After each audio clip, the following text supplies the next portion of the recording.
We are going to be in Matthew chapter 27. We're going to cover the crucifixion. We left off last week in verse 24, and that's where we're going to start. Well, actually, we left off in verse 25. We're going to start in verse 24.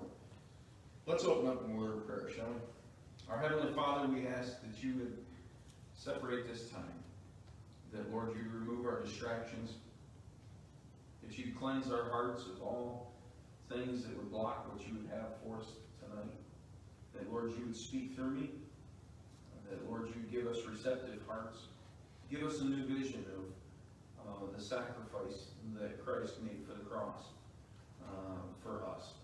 And Lord, we just ask that your Holy Spirit would guide this time and that you would help us to walk in obedience from the truth that we hear tonight.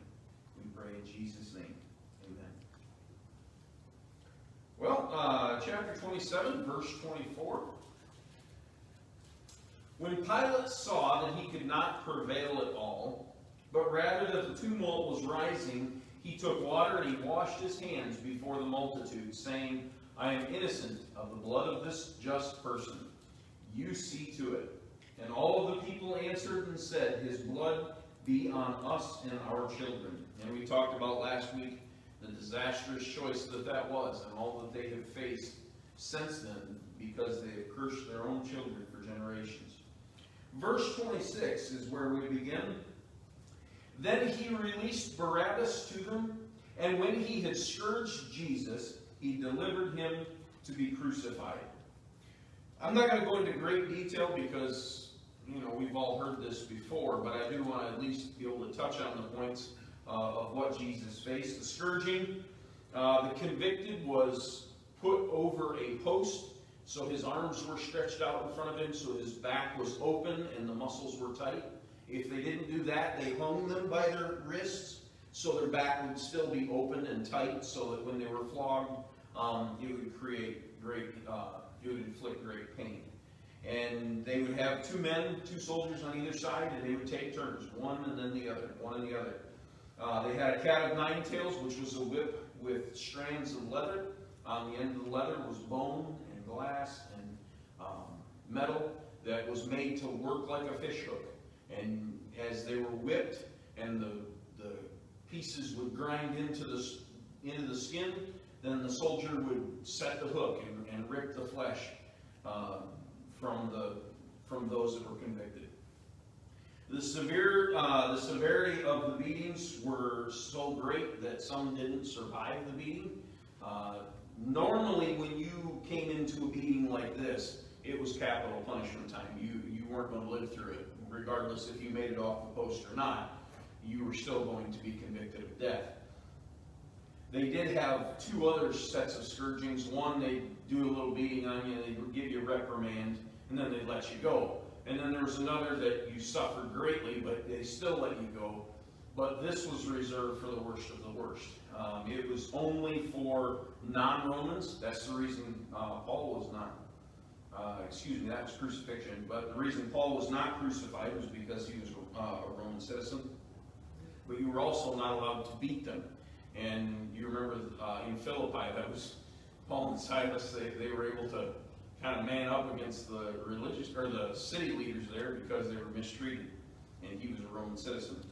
The beating was also so severe that often the vital organs, like your lungs and your kidneys, they would be revealed to the sun. You'd be able to see right inside the chest cavity because the beatings were so severe.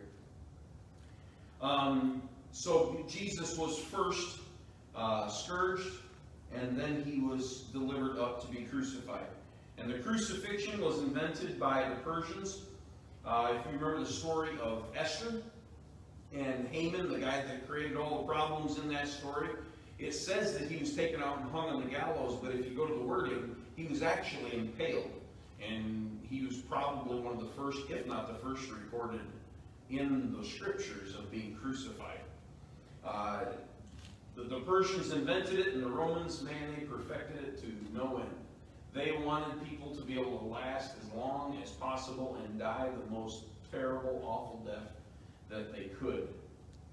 Back in 1986, the American Medical Journal put out a large article, and I'm sure some of you have read it, but this is a quote from it. Due to the pain endured by the weight of the body hanging from the nails, which damage the medial nerves and tear the tarsals and the wrists, the respiratory torture, the cramping, and the pleural infusions, which are on the chest also, concluded that death by crucifixion was every sense of the word excruciating, literally out of the cross. And that's what the word crucifixion means, or excruciating means, is out of the cross.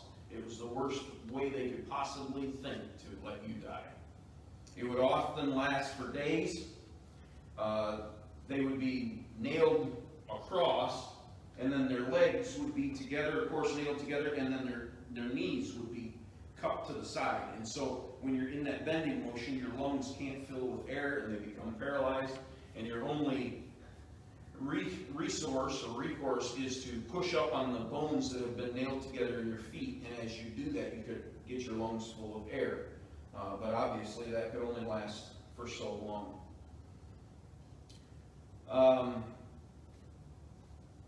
Well, I'll just leave it at that. The physical pain was literally excruciating, but there was more to Jesus' struggle than just the physical pain. Satan's temptations to Jesus we often miss because they're not recorded. But you can imagine, this is Satan's last-ditch effort of getting the Son of God to disobey his Father. And the torment that Jesus must have had in his mind and his heart while he was on the cross could not even compare to the pain that was to his body. It was so much more. I thought of a few speculations in my mind because none of them were written down, and I'm sure I didn't even scratch the surface. But I'm pretty sure that Satan said in Jesus' ear, look what they've done to you. He's there naked on a cross. He's beaten to where his flesh is wide open and he can see his bones, one of the prophecies say. He's gasping for air, humiliated and laughed at, spit on, had his beard pulled out, has a crown of thorns on him. I'm pretty sure Satan said, look what they've done to you. Why are you still up here? You don't deserve this. Don't forgive them. Why don't you just call the angels down? They'd take care of it all for you. They aren't worth all of this pain. The Father's turned from you. You're lost. Think about that. Jesus had never experienced a time where the Father had turned his face from him, where there was some kind of separation. We take it for granted. We do it all the time in our sin. We quench the Holy Spirit. We've walked away. Jesus has never experienced this. And I guarantee you, Satan was trying to throw every doubt that he could in Jesus' ear. The last one I thought of was just drink the sedative. Stop this pain. It would have been easy to do. If all that he endured, if anyone could ever say, okay, I've had enough, it would have been Jesus. Give me a little bit of ease off this pain. But he didn't. He endured it all. The Father turning his face was something that he had never experienced and would never again. Also, something beyond the physical that he faced was his shame and being mocked. I don't know about you, but I don't think I could have held back. It would have been one thing if they'd have pulled my beard out, they'd have spit on me, they'd have hit me in the face. That's happened before. Shoot, Hannah's done that before. But to be there dying, and they're still mocking. Being nailed on a cross, struggling to breathe, and they're still mocking. I don't know if I'd held back, but Jesus did. Lastly, and the most severe that I thought of, was thinking that he became sin for us. The one who knew no sin carried the weight of all of the sin of the world on his shoulders. We carry the weight of our sin on our shoulders a lot. Satan loves to throw that back in our face. Just because the Father has thrown it into the sea of forgetfulness, Satan keeps fishing. And he'll pull it back to our mind. And we carry the weight of that. I think back to some of the things that I've done in my sin, and those things are heavy. Those things are awful. They're regrettable, they're dark, and they're twisted. The one thing for me is that I carry them because I did them. It's reasonable. I should carry them. I should know what I'm capable of so that I don't return. And yes, I know that that weight is lifted when we're forgiven. I understand that. But I'm talking when the devil comes back. When the devil wants to bring those haunting specters back to torture us. I can bear me and the sin that I've done. But I can't understand Jesus doing that.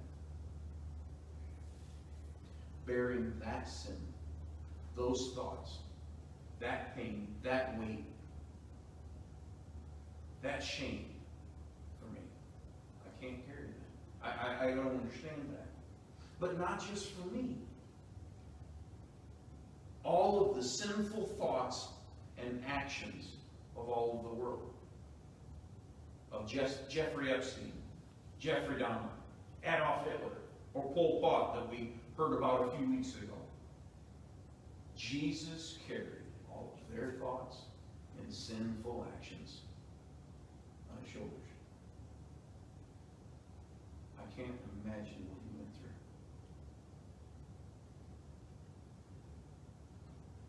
He bore it all. The worst of this suffering. He bore it all out of love for you and for me. Tonight, as we go through the rest of this, I'd like you to bear that in mind. That although we're reading what Matthew saw, there's much that's going on behind the scenes in the spiritual realm that we have no comprehension of. Verse 27. Then the soldiers of the governor took Jesus into the praetorium and gathered the whole garrison around him. And they stripped him, and they put a scarlet robe on him. And when they had twisted a crown of thorns, they put it on his head, and a reed in his right hand, and they bowed the knee before him, mocked him, and saying, "Hail, King of the Jews." Then they spat on him, and they took the reed, and they struck him on the head. And when they had mocked him, they took the robe off him, put his own clothes on him, and led him away to be crucified. Now as they came out, they found a man, man of Cyrene, Simon by name. Him they compelled, that is not a good word, not nearly enough. They compelled him to bear Christ's cross. Man from Cyrene, that is an area, what we would call Libya now. Excuse me. In verse 33, and when they had come to the place called Golgotha, that is to say, the place of the skull, they gave him sour wine mingled with gall to drink. But when he had tasted it, he would not drink it. Golgotha was the place where all of the burnt offerings and the sin offerings were taken outside the camp. And we find this in Leviticus chapter 4, verses 12 and 21 and 16:27. But Jesus came to fulfill every bit of the law, and he would die in the same place. Hebrews chapter 13, verse 11, for the bodies of those animals whose blood is brought into the sanctuary by the high priest for sin are buried outside the camp, are burned, outside the camp. Therefore Jesus also, that he might sanctify the people with his own blood, suffered outside the camp. Here's a picture of Golgotha, although today it is eroded much because of the weather. In that right-hand side, you can kind of see the silhouette of the skull back for the left-hand side, just to kind of emphasize it. But also notice, we think of on a hill far away, and you see the picture of the three crosses on top of the hill. That's not really how the sacrifices took place for crucifixion. They were all done at ground level. Crucifixion was the worst of the worst ways to die, and the Romans wanted to make sure that you knew you didn't want to die like this joker. And so they put them along the road, and you'd be sitting at eye level with the person that's dying. It was very graphic. They would sometimes do it for miles if there was an insurrection, one person after the other. And so instead of being on top of the hill, he would have been down by the base, and you can imagine the scene. There's three there hanging and suffering and dying, people walking by and mocking, all the time, all the while having the skull, the dark image of a skull, haunting over their shoulders.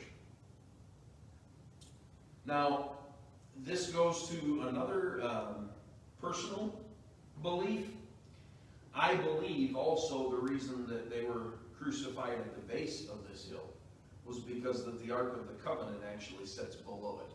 Now, you can take this for what you will. It's my own personal belief, and if you want more information, we can talk afterwards, and I can give you places you can search. But I totally believe that when Christ was hanging there on the cross and he died and the earthquake took place, his blood dripped down through the ground onto the place where the Ark of the Covenant sits today, fulfilling all of the sacrifices ever for the Jews. I believe that. If that's not the case, if that's not where the Ark of the Covenant is, so be it. It's not going to change what I believe for salvation. But I do believe that's where the Ark of the Covenant sits, and that's the reason it sits there, is so that Christ's blood, like the blood of all of the other sacrifices down through the years, Christ's blood sits on top of the mercy seat. Because when his blood sits there, God the Father sees it instead of our sin, the broken law that's in the Ark of the Covenant. But again, that's my own personal view. You can take that what you will. Verse 34, they gave him sour wine mingled with gall to drink, but when he tasted it, he would not drink it. He realized, once he took a drink of it, taste of it, that it was mixed with gall. It was not just simply vinegar. This was actually kindness from the soldiers. They would mix it with gall, and it was like a sedative. It was like an opioid. It would dull the pain. But Christ refused to dull the pain. For one, he didn't want to be outside of his full faculties. He wanted to be able to be clear. All of us know if we lower our inhibitions, all kinds of terrible things can take place. And Christ would not allow that to be the case. But also, he would not allow himself to lower the pain tolerance or the pain level that he had so that he could say that he endured it all. And he did that for us. Now, later on, they would offer him from the soldiers' vinegar, and that was not mixed with gall, and he did drink that before dying. But this first one, he would not. Verse 35, then they crucified him and divided his garments, casting lots, that it might be fulfilled which was spoken by the prophets. They divided my garments among them, and for my clothing they cast lots. That's Psalm 22, verse 18. And I'd actually like to take us there really quickly and read through some of that psalm in Psalm 22, because if we didn't have the Gospels, we could take Psalm 22 and Isaiah 52 and 53, and we could see still the sacrifice of Christ, because it literally pulls pieces of it out. In fact, there's direct quotes. Psalm 22, verse 1, the very same phrase that Jesus will use in just a few moments. My God, why have you forsaken me? Why are you so far from helping me and from the words of my groaning? Oh my God, I cry in the daytime, but you do not hear, and in the night season, and am not silent. But you are holy, enthroned in the praises of Israel. Our fathers trusted in you. They trusted and you delivered them. They cried to you and were delivered. They trusted in you and were not ashamed. But I am a worm, a tola, and there's a whole thing you could go down that's beautiful that we won't go there. I am a worm, and no man, a reproach of men, and despised by the people. All those who see me ridicule me. They shoot out their lip. They shake their head, saying," and they literally, Matthew clarifies that they walk by shaking their head, "saying that he trusted in the Lord, let him rescue him. Let him deliver him, since he delights in him." And that's an exact quote. Verse 9, But you are he who took me out of the womb. You made me trust while on my mother's breast. I was cast upon you from birth, for from my mother's womb you have been my God. Be not far from me, for trouble is near, for there is none to help. Many bulls have surrounded me, strong bulls of Bashan have encircled me. Now, although he talks about bulls being here, that's a reference to demons, by the way. But that's for a whole other time that I don't have enough time for here. They gape at me with their mouths like raging and roaring lions. I am poured out like water, and all of my bones are out of joint. My heart is like wax. It is melted within me. My strength is dried up like a potsherd, and my tongue clings to my jaws. You have brought me to the dust of death. For dogs have surrounded me. The congregation of the wicked enclosed me. They pierced my hands and my feet. I can count all of my bones. They look and stare at me. They divide my garments among them, and for my clothing they cast lots. Like I said, this was written by David hundreds of years beforehand. If we didn't have the Gospels, we could still take what Psalm 22 and Isaiah 53 say and still see the sacrifice of Christ. Verse 36. Setting down, back at Matthew, by the way, Matthew 27:36. Setting down, they kept watch over him there. And they put over his head the accusation written against him. This is the King of the Jews. Now, for this, I want to take us over to John chapter 19, because in John chapter 19, he gives a little more fill-in on the story. Now, Pilate wrote, this was Pilate's own hand. Apparently, he knew 3 different languages fluently. He was actually Spanish. He was not Roman. He was Spanish, but he wrote this himself, a title, and he put it on the cross. And the writing was, Jesus of Nazareth, the King of the Jews. Then many of the Jews read this title, for the place where he was crucified was near the city, and it was written in Hebrew, Greek, and Latin. Therefore, the chief priests of the Jews said to Pilate, "Do not write the King of the Jews," but he said, "I am the King of the Jews." Pilate answered, "What I have written, I have written." If you go to the Greek, it says, "What I have written will always remain written." Now, Pilate's pulling a fast one. It's like nails on a chalkboard for the Pharisees. This is what it actually says. Yeshua HaNazari V'Melech Yehodim. And it's Jesus.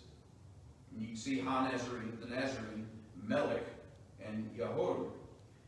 But what's interesting about that, which we normally wouldn't get, is it's an acrostic. Hebrew reads from right to left, okay? And the letters, the first letter of each one is Yod for Yeshua, Ha for HaNazari, V for the Melech, and Ha-Yodim is Ha again. Yod, He, Vav, He. And that's what they would write all throughout the Old Testament every time they were referring to God Almighty, Creator, the Creative Father. And Pilate knew it.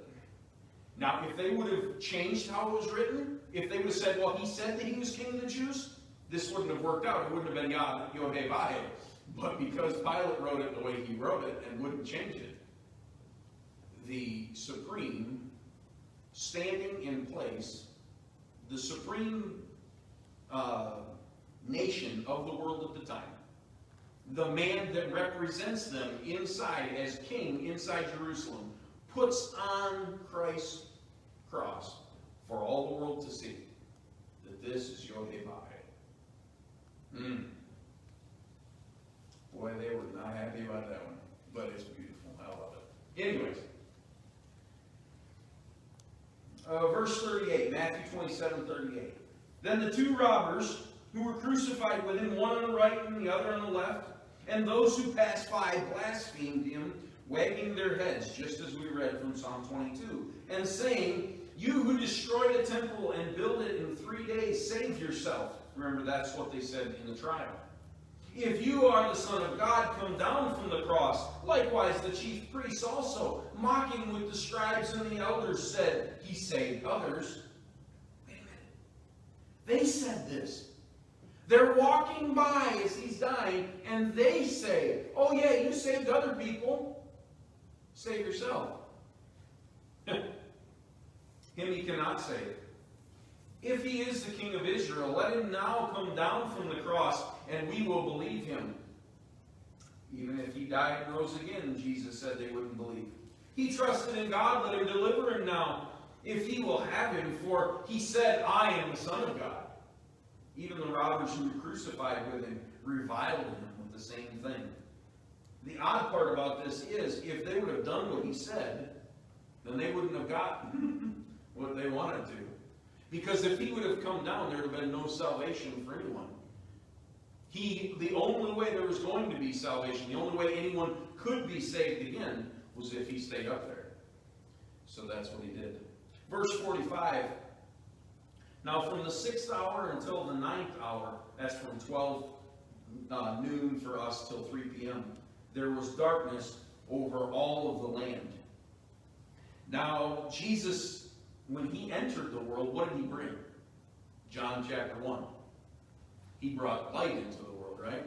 And the shepherds at night, right?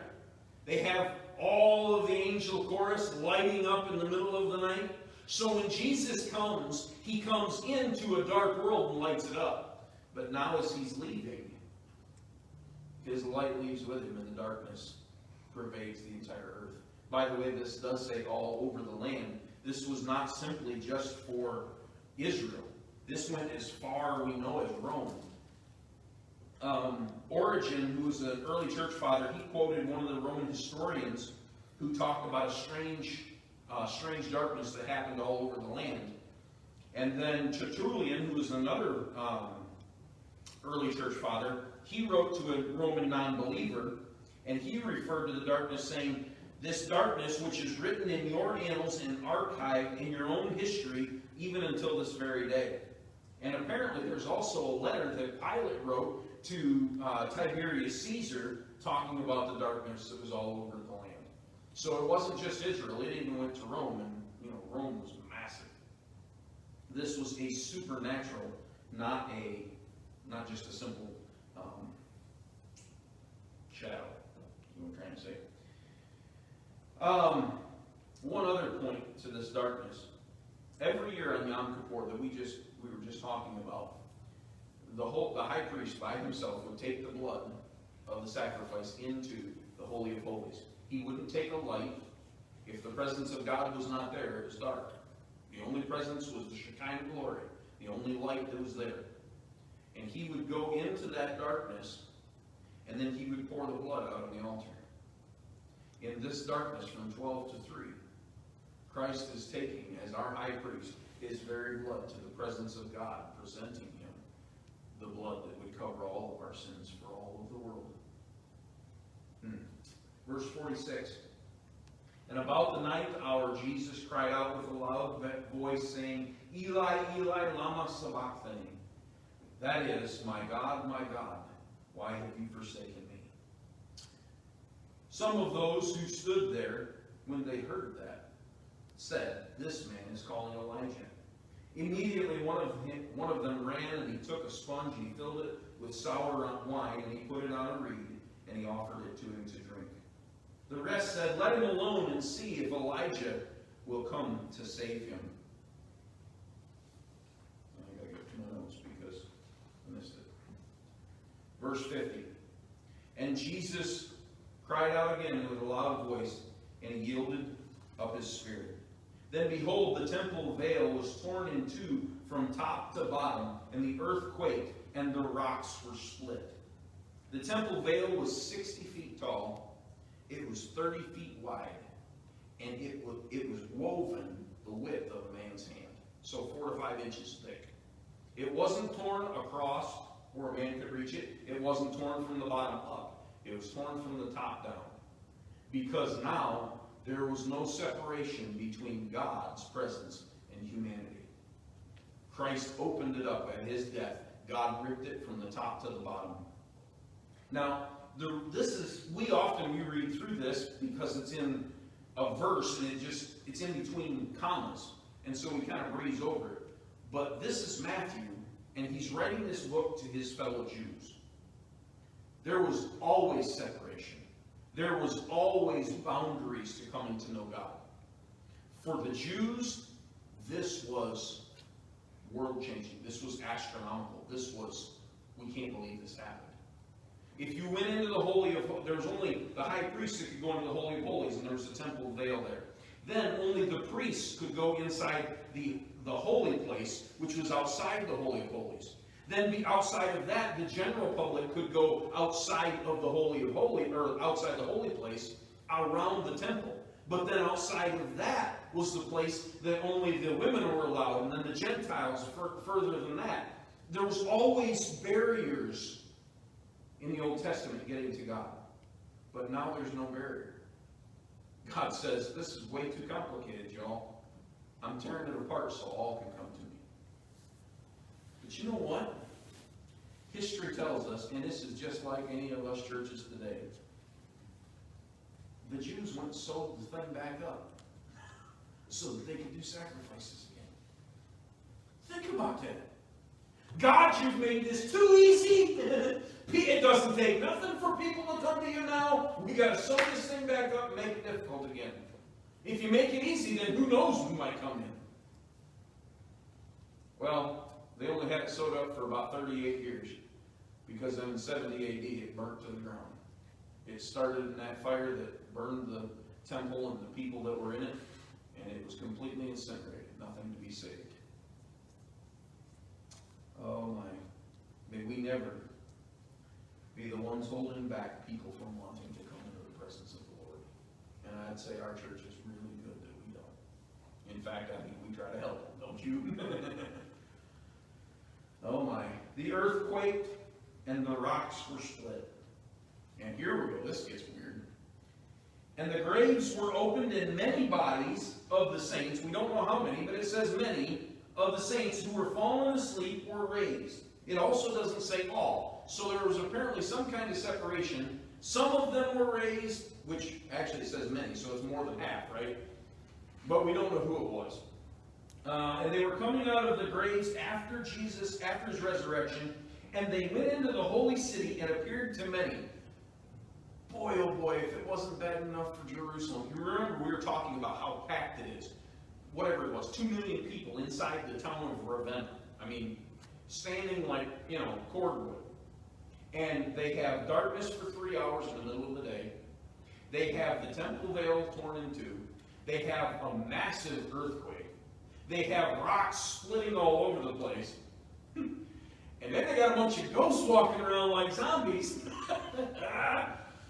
Man alive, that was a wonderful year for the Passover. I'm sure everybody was on edge. But the only thing I can really say to this, because I have no clue anything more, is 1 Corinthians chapter 15, verse 20. But now Christ is risen from the dead and has become our first fruits of those who have fallen asleep. For since by man came death, man also came the resurrection of the dead. For as in Adam all died, even so in Christ all shall be made alive. But each one in his own order. Christ the firstfruits, afterward those who are at Christ's coming. And then the next verse says, and the end will come. So if you're a pre or mid-trib, that makes you happy. Because Christ is raised, then after he's raised, all of us will be raised in his second coming, and then the end will come. But anyways, that's 1 Corinthians chapter 15. We can say this, because Christ is risen, we will rise as well.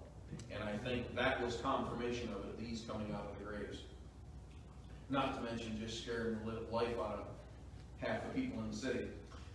Verse 54, so when the centurion of those who were with him, who regarded Jesus, saw the earthquake and the things that had happened, they feared greatly, saying, truly, this was the Son of God. This was no small declaration. This was not just a simple Roman soldier. He was a centurion. He had 100 men underneath him. He was a big guy. He was important. And Luke, I believe it was, said that he gave glory to God. It's a good possibility we'll meet this man in heaven, and that this man standing at the foot of Jesus, at the feet of Jesus when he died, came to know him as a personal Savior. That's pretty neat. Verse 55, and many women who followed Jesus from Galilee ministered to him, supported him. That's where we get the word deacon from. They were looking from afar off. And among them were Mary Magdalene, Mary the mother of James and Joseph, and the mother of Zebedee's sons, James and John. Her name was Salome. Verse 57. Now when evening had come, there came a rich man from Arimathea named Joseph, who himself had also become a disciple of Jesus. This man went to Pilate, and he asked for the body of Jesus. Then Pilate commanded the body to be given to him. When Joseph had taken the body, he wrapped it in clean linen cloth, and he laid it in his new tomb, which he had hewn out of the rock. And he had rolled a large stone against the door of the tomb and departed. We don't know much about Joseph of Arimathea, a great amount, but we do know that he was very wealthy. He was a member of the Sanhedrin. I believe it was Luke that says that, if I can find it in my notes. Yeah, Luke, he was part of the Sanhedrin. But he was giving up something that's great. This tomb that they had to hew out of the rock, it was limestone. It was not easy. It was expensive to do.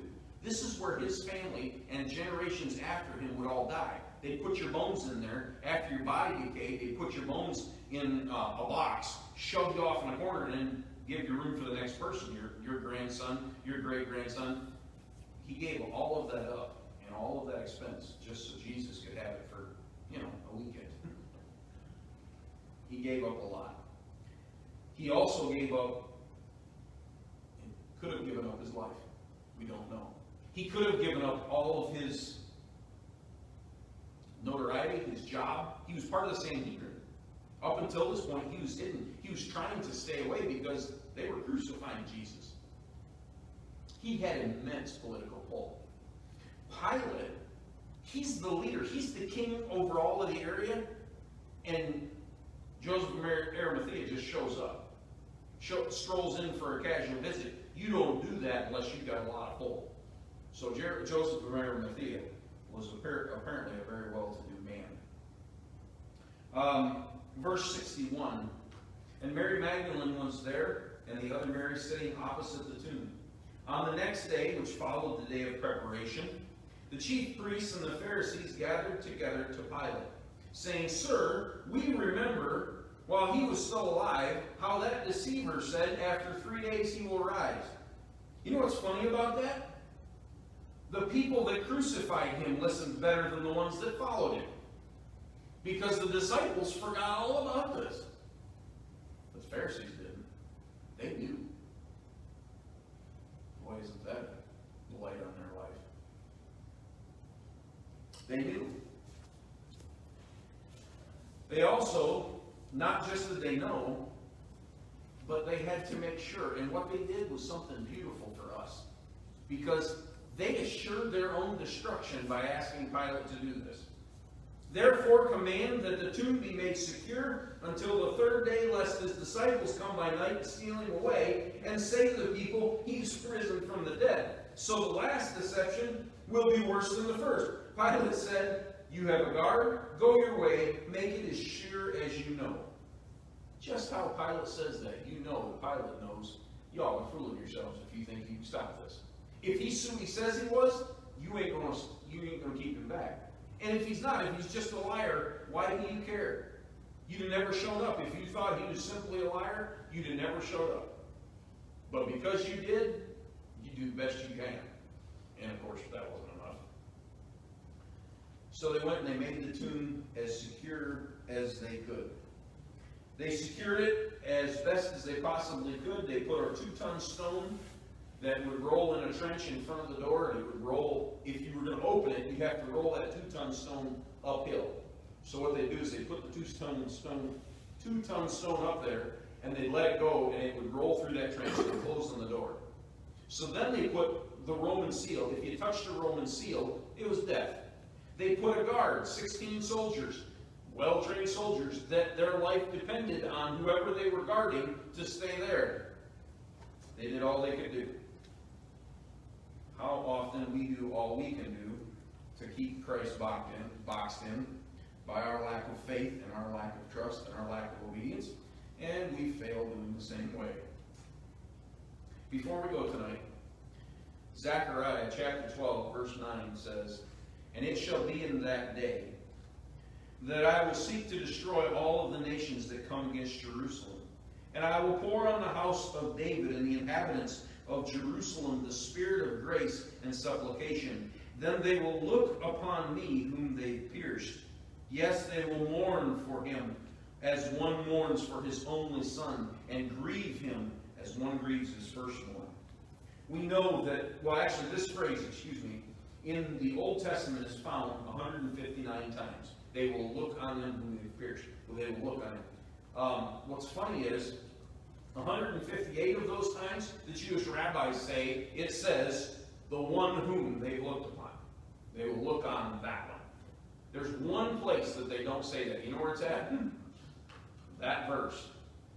And they change the wording because they don't want it to sound too Christian. And they say, because they have thrust him through.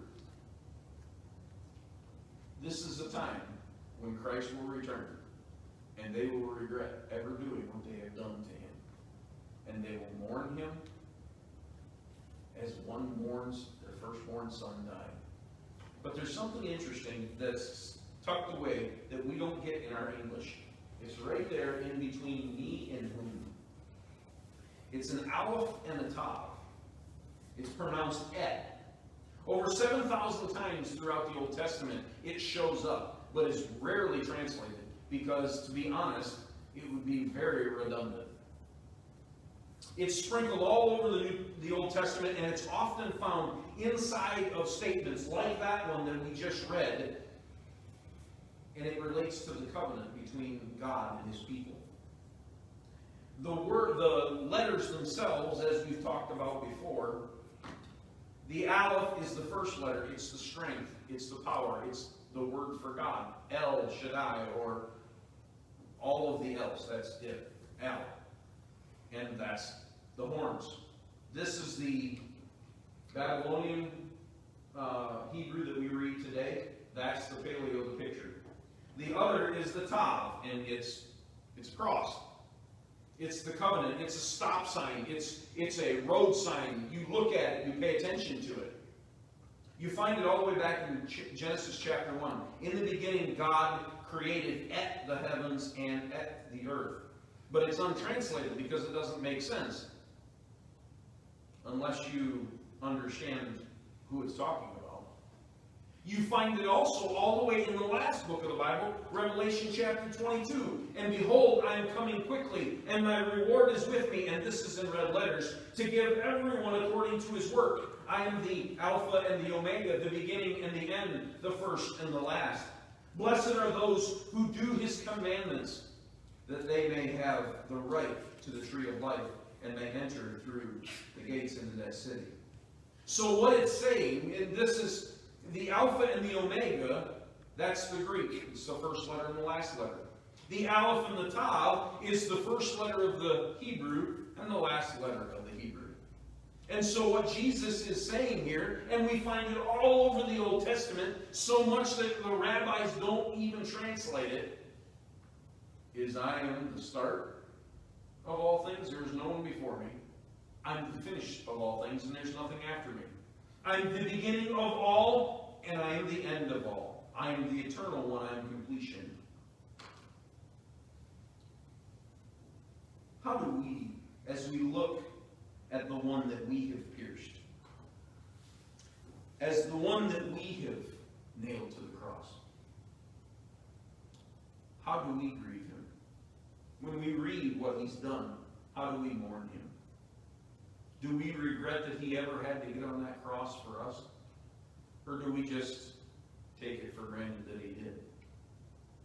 You see, it wasn't the Jews that crucified Jesus. It wasn't the Romans. It was your sin and it was mine. We're the ones that put him up there. As bad as they're going to look on him later on and realize what they did in rejecting him, we too also have to make that same decision.